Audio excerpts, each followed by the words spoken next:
ततो हरो भगवती भक्तिं कुरुत दानवाः आत्मोपम्येन सर्वत्र सर्वभूतात्मनीश्वरे। नमस्कार मित्रों, ये जो श्लोक है ये प्रहलाद उपदेश का 65वां श्लोक है, जिसे हम आज गहराई से समझेंगे। तो आइए सबसे पहले इसके अर्थ को समझते हैं। तो जो श्लोक है वो कहता है, ततो हरो भगवती भक्तिम, अर्थात इसलिए हरि की भगवती भक्ति को कुरुत दानवाः, अर्थात बहुत करो हे दानवों, आत्मोपम्येन सर्वत्र, अर्थात उनको अपना मानने द्वारा सभी स्थानों पर सर्वभूतात्मन ईश्वरे, अर्थात सभी भूतों के आत्म में वे ईश्वर हैं। तो यहाँ पर प्रहलाद महाराज कहते हैं अपने दानव सहपाठियों से कि हे दानवों, इसलिए हरि की जो भक्ति है, जो कि भगवती है, उसको बहुत करो और उसको इस प्रकार से करो कि उनको अपना मानो और सभी स्थानों पर और सभी भूतों में जो उनके भीतर उनकी आत्मा है उसको ईश्वर ही मानो। इस प्रकार से भक्ति करो। तो यहाँ पर प्रहलाद महाराज भक्ति को एक अलग दृष्टिकोण से बता रहे हैं, जो कि समझना हमारे लिए बहुत ही महत्वपूर्ण है, क्योंकि ये यदि हम समझ जाएं तो हम अच्छे से समझ सकते हैं कि भक्ति वास्तव में कैसे की जाती है। तो लोग तो यही सोचते हैं कि भक्ति का अर्थ बस ये है कि आप जो है मंदिरों में जाओ और भगवान की पूजा करो और सुबह सुबह भगवान की आरती उतारो, और केवल इतने कोई लोग भक्ति मान लेते हैं।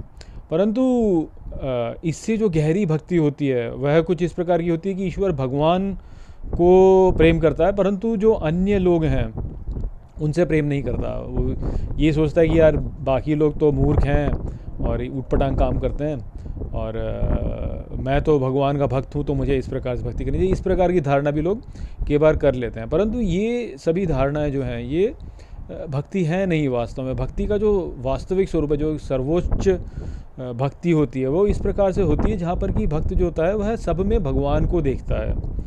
तो सब में भगवान को देख करके जो भक्ति करता है वह सर्वश्रेष्ठ भक्ति होती है।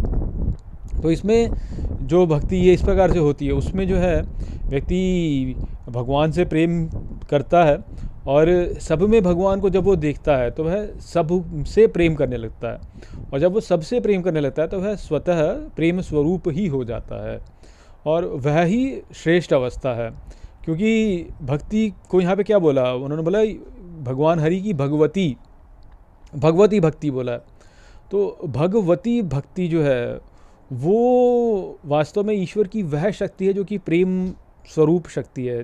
तो जैसे हमारे जितने भी भगवान होते हैं उनके साथ में जो है उनकी देवी साथ में आपको देखिए इनको मिलेगी। जैसे यदि आप भगवान विष्णु को देखें तो उनके साथ में माता लक्ष्मी हैं, भगवान राम है तो उनके साथ में सीता मैया है, भगवान कृष्ण है तो उनके साथ में राधा रानी है, और भगवान शिव है तो उनके साथ में जो है पार्वती माता है, या आप यदि गणपति को भी देखें तो उनके साथ में रिद्धि सिद्धि बोलते हैं कि हैं।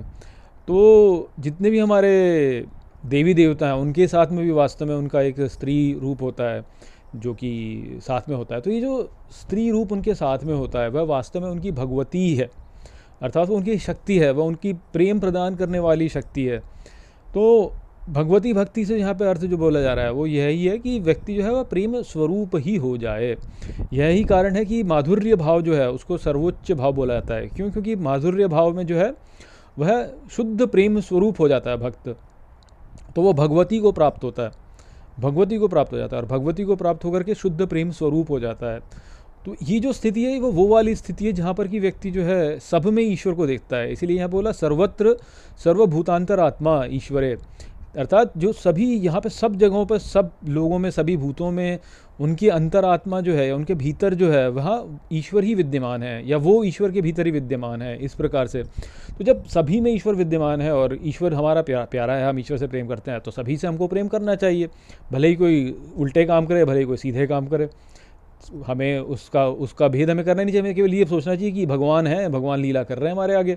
यदि कुछ अच्छा काम कोई व्यक्ति करता है तो हम बोलेंगे कि ये भी भगवान की लीला है, कोई बुरा काम करता है तो ये भी भगवान की लीला। हम तो बस प्रेम करते हैं, चाहे ऐसे करें चाहे वैसे करें, चाहे भगवान हमारे आगे अच्छा करें चाहे भगवान हमारे आगे बुरा करें, हम तो प्रेम करते हैं तो हम तो प्रेम करेंगे। ये तो जो भी है लीला कर रहे हैं, नाटक कर रहे हैं। जैसे नाटक में कई बार जो है जो नट होता है, कई बार वह अच्छा कार्य करता है, कई बार वह बुरा कार्य करता है, परंतु उससे हम नट को ये तो नहीं मानते कि ये अच्छा है या बुरा है।